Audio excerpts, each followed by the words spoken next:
কিয়ামতের ময়দানে আমার আলিম সমাজী ভাইরা কি জবাব দিবেন?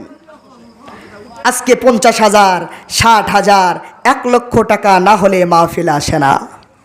আফসোস, কিয়ামতের ময়দানে কি জবাব দিবেন? আল্লাহ যদি ওই দিন আমাকে ধরে বলেন, মাসুম যা, তুই মানুষের জন্য ওয়াজ করেছিলিস, মানুষের জন্য বক্তা হয়েছিলিস, যা আজকে জাহান্নামে চলে যা।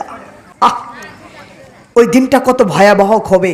আমার আলিম সমাজদের অবস্থা এত অধপতন হয়ে গেছে, খুবই কষ্ট লাগে আমাকে যে ভাইদেরকে যদি বলা হয় আসেন, 10,000 টাকা দিলেও আসতে চায় না।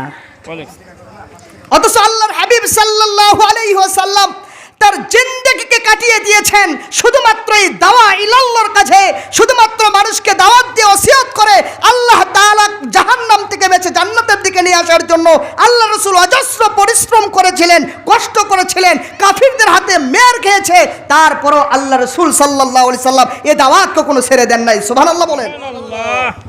আর আমাদের হালত কি? 50,000 না দিলে বেটা মাহফিল আসে না। কত বড় জঘন্য তুমি একটা কাজ! এটা আসলে আল্লাহ তাআলা কিয়ামতের ময়দানে বরদাস্ত করবেন না। আল্লাহ তাআলা দায়ী হিসেবে পৃথিবীতে পাঠিয়েছেন, কিন্তু আলিম সমাজের অবস্থা হইল অর্থ ছাড়া যেতে পারবো না। আল্লাহর হাবিব সাল্লাল্লাহু আলাইহি ওয়াসাল্লাম বলেছেন, বাল্লিগু আন্নি ওয়ালাউ আয়াহ। তুমি আমার পক্ষ থেকে যদি একটি বাক্য তোমার জানা থাকে, তোমার যদি একটি ইলম জানা থাকে, তাহলে ওইটা তুমি ওপেন করে দাও, গোপন রেখো না, এটা তুমি প্রচার করে দাও, এটা প্রসার করো। সুতরাং আজকে আলিম সমাজ এইটা প্রচার প্রসারণা বাদ দিয়া অর্থ ছাড়া আর সে যায় না। ঠিক না ঠিক বলেন? আফসোসের বিষয় এটা।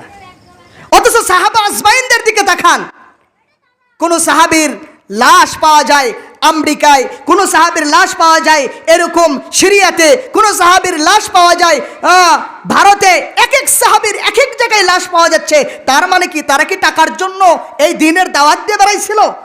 মানুষকে জাহান্নাম থেকে বাঁচাইছিল এই জন্য আমি আমার আলিম সমাজদেরকে বলবো, এই জায়গা থেকে ফিরে আসেন। আল্লাহ যদি ধরে ফেলে কিয়ামতের ময়দানে জবাব দেওয়ার কোনো জায়গা থাকবে না। আল্লাহ সুবহানাহু ওয়া তাআলা হেফাজত করুন, বলি আল্লাহুম্মা আমিন। আর কি বলবেন, আমাদের সমাজও পচে গেছে, আমাদের সমাজও পচে গেছে। আমরা এমন একটা পরিস্থিতিতে গেছি যে ওই বক্তা না হলে আমার আর ওয়াজ হবে না, ওকেই লাগবে। ভাই 50-এর জায়গায় তুই 60 লেই, তাও আনে দাও, যত টাকা লাগে। ঠিক না ঠিক বলে? গত কয়েকদিন আগের একটা ঘটনা শোনাই। আমার মাহফিল ছিল শিবগঞ্জ হেলিপ্যাড মাদ্রাসায়। চাতন তো লাভ দেন, হেলিপ্যাড মাদ্রাসায় শিবগঞ্জে আমার মাহফিল ছিল। ওই ভাইকে 35,000 টাকা দিয়ে ঠিক করে নিয়ে আসা হয়েছে।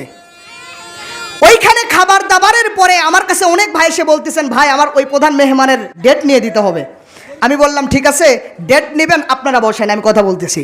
আমি বললাম ভাই অমুক মাহফিলে আপনার ডেট নেবে, আপনারা কি বলতেছেন? বলতেছেন ভাই 60-এর নিচে কোনো মাহফিল হবে না। চিন্তা করছেন?